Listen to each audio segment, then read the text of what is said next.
Hello everyone. आज हम देखेंगे एनीमिया के और डिफरेंट टाइप के बारे में। Hope you all like this videos. Today we are going to discuss about more hypoproliferative anaemia और इसके जो अलग अलग टाइप होते हैं वो हम आज डिस्कस करने वाले हैं। सबसे पहले we are going to discuss about the what is the difference between different type of microcytic hypochromic anaemia.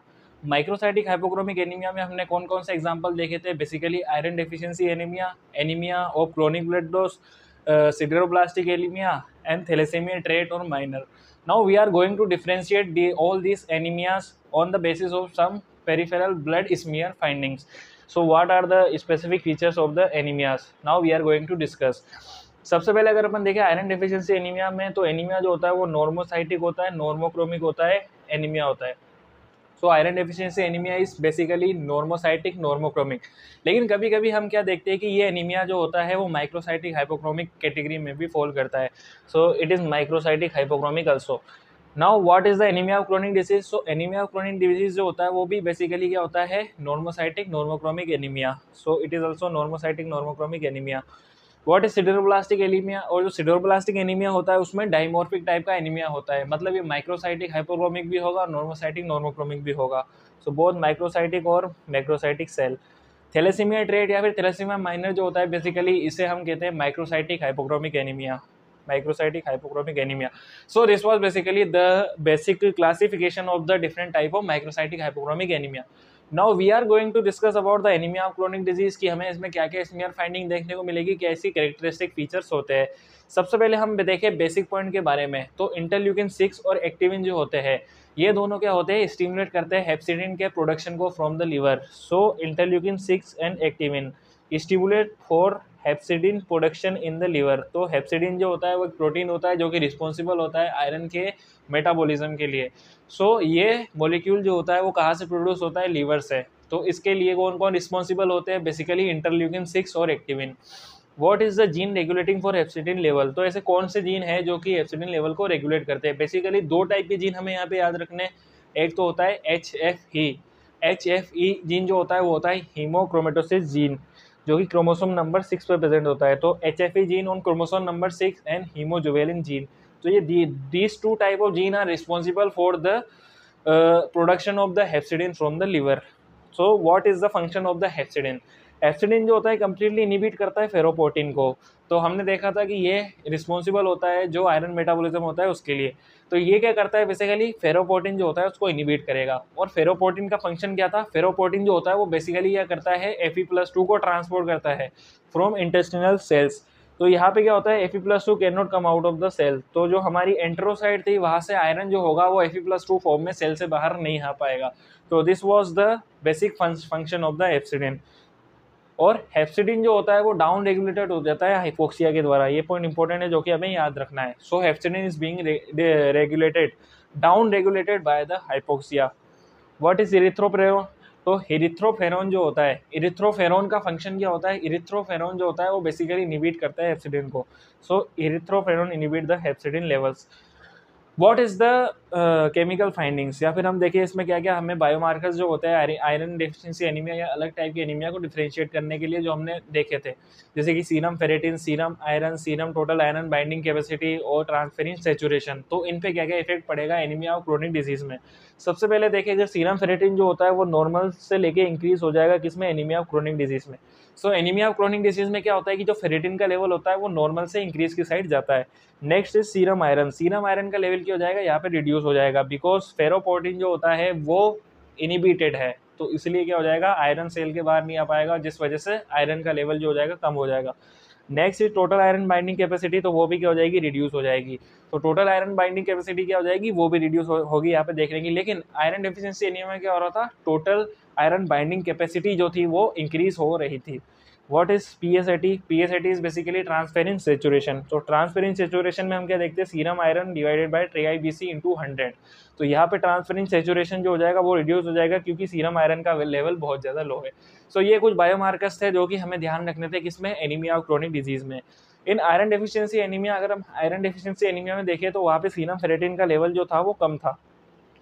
लेकिन ये जो था वो स्पेसिफिक मार्केट था, सेंसिटिव मार्केट नहीं था। क्यों? क्योंकि जो सीरम फेरेटिन होता है वो एक्यूट फेज रिएक्टेंट होता है, तो इसका लेवल नॉर्मल भी रह सकता है और इंक्रीज भी हो सकता है।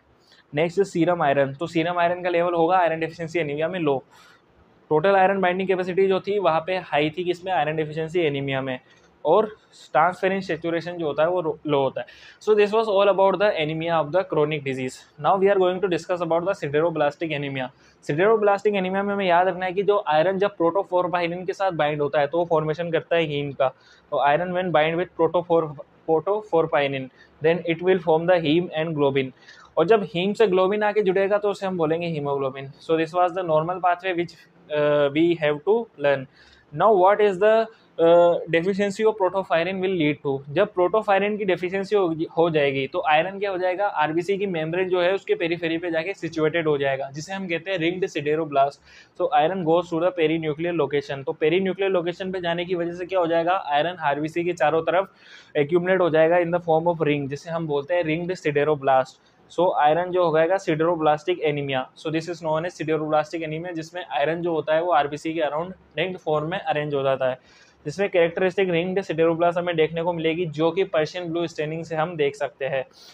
मोस्ट कॉमन कोज जो होता है इनहेरिटेड, जो कि सिडेरोब्लास्टिक एनीमिया का होता है। इसके एक्वायर्ड कोज भी होते हैं, इसके इनहेरिटेड कोज भी होते हैं। तो मोस्ट कॉमन जो इनहेरिटेड कोज हमें याद रखना है वो क्या होता है, एसएलई एंजाइम जो होता है उसकी डेफिशिएंसी।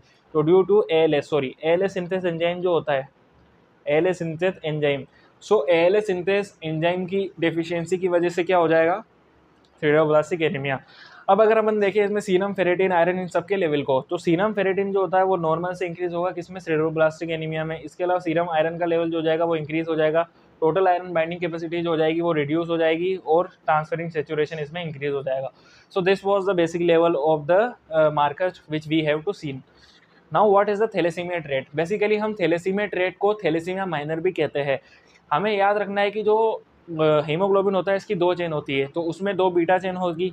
तो जब बीटा चेन दो प्रेजेंट होगी तब उसे हम बोलेंगे बीटा बीटा। जब बीटा चेन दोनों एब्सेंट होगी तो उसे हम कहेंगे बीटा नोट बीटा नोट। और कुछ बीटा चेन का अगर सिंथेसिस होता रहेगा थोड़ा सा भी तो उसे हम बोलेंगे beta plus beta plus. On the basis of this beta chain we can classify the thalassaemia into different type. तो सबसे पहले होगा थैलेसीमिया माइनर, जिसमें थैलेसीमिया मेजर। जब बीटा नोट दोनों साथ में प्रेजेंट होती है तब उसे हम कहते हैं थैलेसीमिया मेजर। तो when both beta naught are present then it is known as thalassemia major. What is thalassemia minor? When beta naught और beta plus both are present. तो थैलेसीमिया माइनर में क्या होगा, बीटा प्लस और beta naught. Thalassemia intermediate. What is thalassemia intermediate? जब दोनों beta positive chain अगर present होगी तो उसे हम क्या बोलेंगे, थैलेसीमिया इंटरमीडिएट। तो thalassemia intermediate is both beta positive chains are present. तो this was the basic classification of the thalassemia. इन थैलेसीमिया माइनर और थैलेसीमिया ट्रेट में हमें क्या चीज़ें याद रखनी है। सबसे पहला जो थैलेसीमिया माइनर या फिर थैलेसीमिया ट्रेट होता है, इसके अंदर क्या होता है, असिम्टोमेटिक होता है ऑल टाइम। मतलब पेशेंट के अंदर हमें बेसिकली कोई सिम्टम देखने को नहीं मिलेंगे, तो asymptomatic all the time. Now haemoglobin count जो हो जाएगा वो लगभग 10 ग्राम पर डेसीलीटर के आसपास होता है, because it is anaemia. Peripheral smear में अगर अपन देखें तो माइक्रोसाइटिक हाइपोक्रोमिक एनीमिया अपन को देखने को मिलेगा। फ्यू टारगेट सेल्स होती है जो कि स्टेबल आरबीसी को शो करती है, तो इसमें कुछ टारगेट सेल भी देखने को मिलेगी जो कि स्टेबल या फिर स्टिपलिंग होगी आरबीसी में साथ। तो this was the basic consideration of the thalassaemia minor, जिसमें पेशेंट जो होगा वो असिम्प्टोमेटिक होगा, हीमोग्लोबिन काउंट जो होगा 10 ग्राम पर डेसीलीटर तक होगा, पेरिफेरल स्मीयर में माइक्रोसाइटिक हाइपोक्रोमिक एनीमिया देखने को मिलेगा और कुछ टारगेट सेल हमें देखने को मिलेगी। अब इसके बाद अगर अपन देखें सीरम फेरेटिन और इन सब के लेवल को, तो सीरम फेरेटिन इसमें नॉर्मल होगा, सीरम आयरन इसमें नॉर्मल होगा, serum total iron binding capacity भी इसमें नॉर्मल होगी, और सीरम ट्रांसफेरेंस सेचुरेशन जो होता है वो भी नॉर्मल होगा। आरडीडब्ल्यू का लेवल भी इसमें नॉर्मल होगा, लेकिन मेंजर इंडेक्स जो होता है वो इसमें लेस देन 30 होता है। मेंजर इंडेक्स की डेफिनेशन क्या थी, mean corpuscular volume divided by RBC count. तो आयरन डेफिशिएंसी एनीमिया में मेंजर इंडेक्स की वैल्यू जो थी वो मोर देन 13 थी आयरन डेफिशिएंसी एनीमिया में। लेकिन इस केस में क्या होता है, मेंजर इंडेक्स की वैल्यू जो होती है वो लेस देन 13 होती है। इसके अलावा अगर अपन देखें कंफर्मेटरी डायग्नोसिस, तो अगर अपन हीमोग्लोबिन का इलेक्ट्रोफोरेसिस करेंगे तो HbA2 का जो बैंड होगा हमें बढ़ावा दिखाई देगा। So this was all about the other type of microcytic hypochromic anaemia, जिसको हमने इस लेक्चर में डिस्कस किया। Now we will see about the macrocytic anaemia in further classes. So guys बने रहना ऐसे ही और इंटरेस्टिंग टॉपिक्स के लिए। Thank you so much.